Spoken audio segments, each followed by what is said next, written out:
Assalamualaikum warahmatullahi wabarakatuh.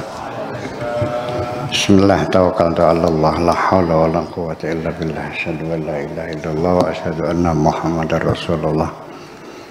Allahumma shalli ala sayyidina Muhammadin wa ala alihi wa sahabatihi ajmain amma ba'd. Kita lanjutkan kemarin pada poin 155. Bismillahirrahmanirrahim. Awwalul fitnati, fitnah yang pertama-tama adalah ma'rifatul ism, mengetahui nama. Itu awal dari suatu fitnah. Tanda kutip, Ismullahil A'zam. Ismul A'zam adalah lafzul jalalah itu.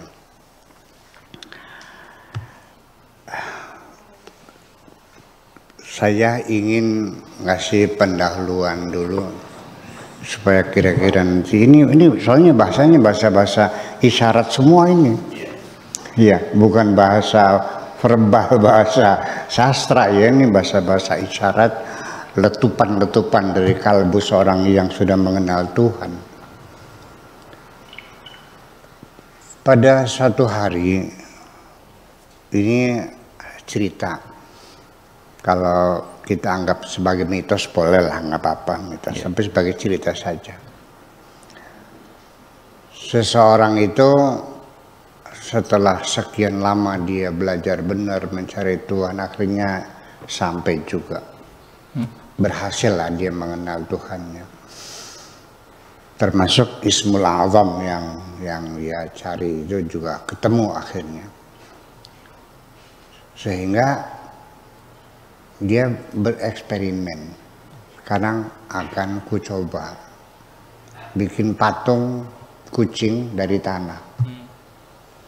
Setelah jadi dia katakan kun kucing. Fayakun, maka jadilah kucing meong hidup. Apa yang terjadi? Ini awal fitnah. Setelah dia mengerti seperti itu, ternyata dia sadar kalau begitu sia-sia saya tinggal di sini nih. Ngapain? Ternyata main-main kok. Ibu-ibu, berlian harganya mahal nggak, Bu? Kalau yang segede telur berapa lo kira-kira harganya? Yang pernah ditemukan di Kalimantan dulu tuh, cuman bukan dulu tuh, berlian terbesar tuh. Ya mungkin miliar-miliar. Nah sekarang kalau saya bisa mengatakan kun kepada Gunung Ciremai menjadi berlian, setelah itu berapa harga berlian? Nothing akhirnya. Ini awal fitnah. Runtuh semua nilai yang ada itu. Awas hati-hati. Ya, awas hati-hati. Udah paham ini? Ini dibilang mitos boleh, tapi sekedar hanya untuk mendekatkan pemahaman. Bagi saya mitos nggak ada masalah. Ya nggak ada masalah. Sebab kita juga manusia berpikir juga berawal dari mitos dulu kok. Iya, iya dong. Dari mitos dulu. Awalnya berpikir dari mana sih? Itu. Makanya lalu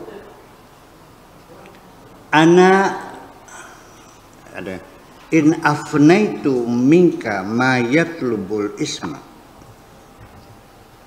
Ketika aku musnahkan minka dari kamu mas terhadap sesuatu yatlubul isma yang menuntut isim, menuntut nama, afnaitu minka akan aku musnahkan daripada dirimu ma yatlubud didda yang menuntut kontradiksi atau sesuatu yang paradoks, dua hal yang bertentangan.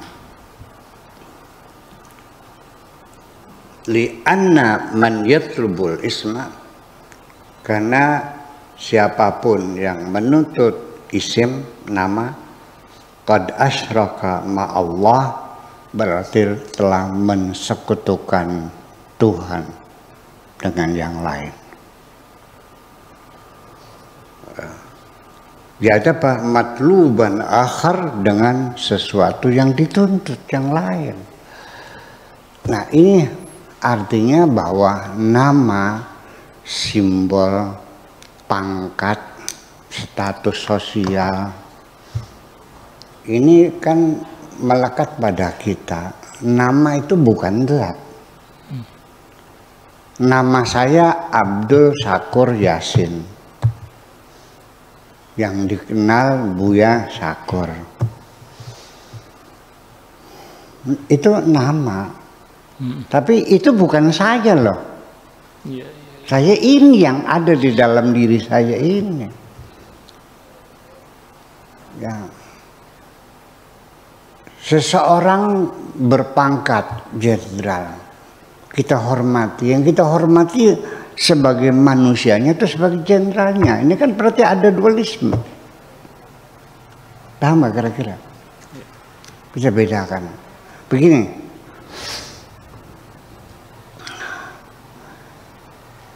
Ceritanya sudah berulang-ulang tapi nggak ada masalah lah. Ketika saya makan di restoran di Subang, udah masih namanya di Panduela di restoran, pakai kijang komando, kijang bak yang warna kuning dulu, yang tahun berapa lah, tahun 75 orang kali. Iya, saya pakai. Saya datang situ makan, iya makan, masuk sendiri, duduk sendiri, ambil nasi sendiri, makan sendiri, bayar sendiri. Tapi ketika saya datang lagi pakai mobil BMW seri 7, ya mobil mewah, lain penerimaannya kok. Pintunya dibukakan, saya dipersilakan masuk, kursinya disorongkan, bayangkan. Saya senang nggak? Enggak. Karena saya sadar dia lagi menghormati mobil saya. Iya. Berarti yang dihormati siapa? Mobil. Nah itulah karena melihat mobil saya. Apalagi melihat namanya, yang sering lihat YouTube Buya Syakur. Jadi nama saya yang dihormati, yang saya emang gaji. Ya kan begitu. Pangkat saya, status saya, jabatan saya, kekayaan saya, itu berarti kan mensekutukan saya dengan yang lainnya. Oke, sudah masuk pikir belum kira-kira begitu. Akan tetapi juga kita masih sadar di dalam Al-Quran ada ayat yang mengatakan ayyama tad'u falillahil asmaul husna. Betul nggak? Apapun yang kau minta, cobalah sebutkan asmaul husna itu. Lah, jadi kita memanggil nama Allah. Artinya apapun yang kau minta, sebutkan saja nama Allah itu. Kalau kamu pengen kaya, panggillah Tuhanmu ya Ghaniyu atau ya Mughni. Kalau kamu ingin naik pangkat, dapat jabatan, jadi bupati, jadi gubernur, apa panggilannya? Ya Wahhab.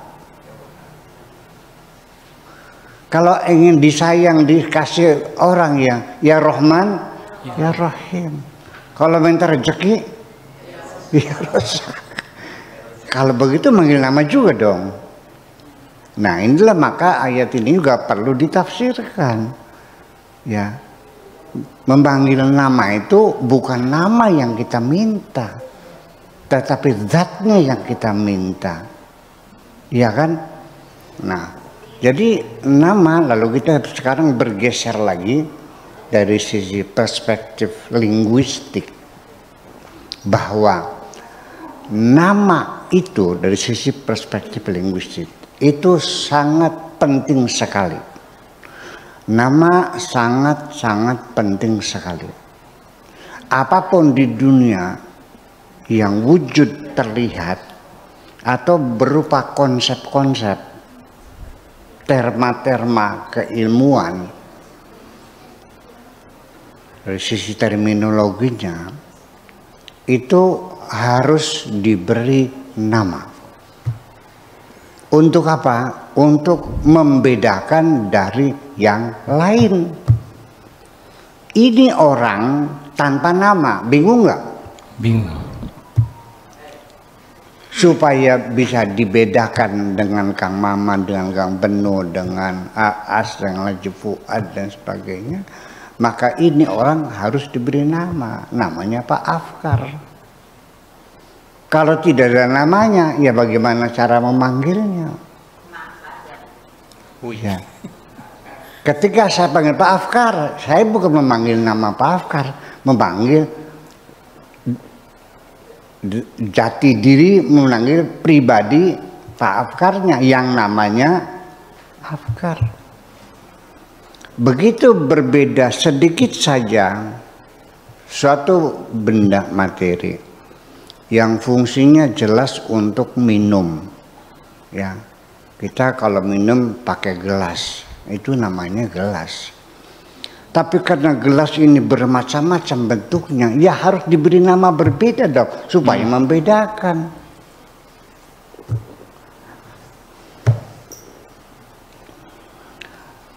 Oke, kita nyuruh pembantu ngambil gelas, tolong ambilkan gelas. Saya bilang bukan ini yang ada kupingnya tuh, yang ada pegangannya tuh. Oh, gelas yang ada pegangannya. Belum diberi nama cangkir, belum. Gelas yang ada pegangannya. Saya ambil lagi, suruh ambil gelas, datangnya bawanya cangkir, bukan yang gede tuh. Paham nggak? Gelas gede, namanya apa? Muk. Nah kalau yang pegangannya panjang namanya apa? Gayung. Gayung. Semuanya bisa buat minum. Dan itu alat-alat minum semuanya. Nah, ketika kita tidak mampu membuat nama yang baru, sementara di dalam bahasa Indonesia itu kita menggunakan dua kata. Untuk menerjemahkan hospital, kita menggunakannya rumah sakit dengan dua kata. Itu juga salah pilih. Seharusnya bukan rumah sakit dong, rumah sembuh. Rumah sehat. Ya. Rumah sehat. Kan orang datang sini itu kan cari sembuh, cari sehat, bukan cari sakit. Rumah makan, itu kan restoran. Ini banyak sekali kita menggunakan dua kata karena kita belum bisa membuat istilah yang baru untuk sesuatu yang berbeda itu. Begitu betul yang berbeda harus kita kasih nama yang beda. Kalau dari kita mancing pakai benang, tapi kalau benangnya dibuat dari plastik namanya kenur. Betul enggak? Ya. Kalau dari besi namanya kawat. Itu semuanya adalah, ini namanya rumah, itu namanya gubuk, itu namanya istana, itu namanya hotel. Semuanya sama bangunan. Yang membedakan adalah fungsinya, gunanya, bentuknya dan sebagainya. Nah kalau di tengah sawah bukan rumah, namanya ranggon, saung namanya. Nah itulah makanya nama itu perlu harus dibutuhkan untuk membedakan dari yang lainnya. Terkadang nama sendiri itu berubah dari satu zaman ke zaman yang lain. Orang yang bekerja di bidang politik dulu namanya politikus, betul nggak? Iya. Masih ingat politikus? Masih. Politikus. Sekarang namanya apa? Politisi. Politisi. Iya, dan seperti itulah kira-kira semua berubah dan kadang-kadang berubah bahkan menjadi berubah total, bahkan menjadi hilang karena perkembangan zaman, perkembangan ilmu pengetahuan menjadi semuanya bergeser. Dan sekarang di hadapan kita muncul nama-nama baru, istilah-istilah elektronik, istilah-istilah komputer, istilah internet yang dulu nggak ada. skip tuh nggak ada dulu. Betul nggak? Reinsta tuh nggak ada, upload tuh nggak ada, Twitter tuh nggak ada. Iya. Di Basar mana? Basar juga sama, harus mencipta istilah-istilah baru lagi. Kalau Twitter namanya tagrid. Kalau medsos tawasul ijtimai ada istilahnya, bukan ngarang. Iya kan? Nah seperti itulah. Kalau ini namanya jawala, handphone itu namanya jawala. Bukan telepon yad, bukan namanya jawala. Jangan ngarang. Itu mereka yang menentukannya. Nah istilah. Nah makanya nama-nama Allah itu adalah sifatnya tauqifi. Yang menentukan adalah Allah, bukan kita. Ya.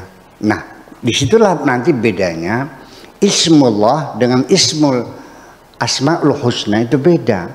Kalau Asmaul Husna itu sebenarnya tauqifi. Allah yang menegaskan Anal Ghaniyu, Anal Karimu, Anal Rahman, ya, Anal Karim, Anal Ghafur, Anal Wadud. Allah yang menentukan, nah, aku ini namanya ini. Tetapi ketika kita memberi nama kepada Allah berdasarkan pilihan kita yang layak dan pas untuk Allah, ya umpamanya Maha Indah, Maha Penipu, boleh nggak? Boleh. Wallahu khairul makirin. Maha Pemurah, Maha segala apa saja kalau sudah Maha itu jadi bisa menjadi sifatnya Allah. Tapi walau dia bisa menjadi sifat Allah, tapi tidak disebut Asmaul Husna. Udah paham? Paham Pak Ahmad? Ya, ya nama Allah tapi bukan Asmaul Husna. Asmaul Husna itu sifatnya tauqifi, penetapannya Allah yang menentukan. Allah yang menetapkan namaku ini. Gitu. Nah, kemudian lagi oke, nanti kepanjangan tadi kita terus nanti nggak bisa habisin nantinya. Kita bicara tentang nama, ya bicara nama aja 3 hari 3 malam nggak selesai.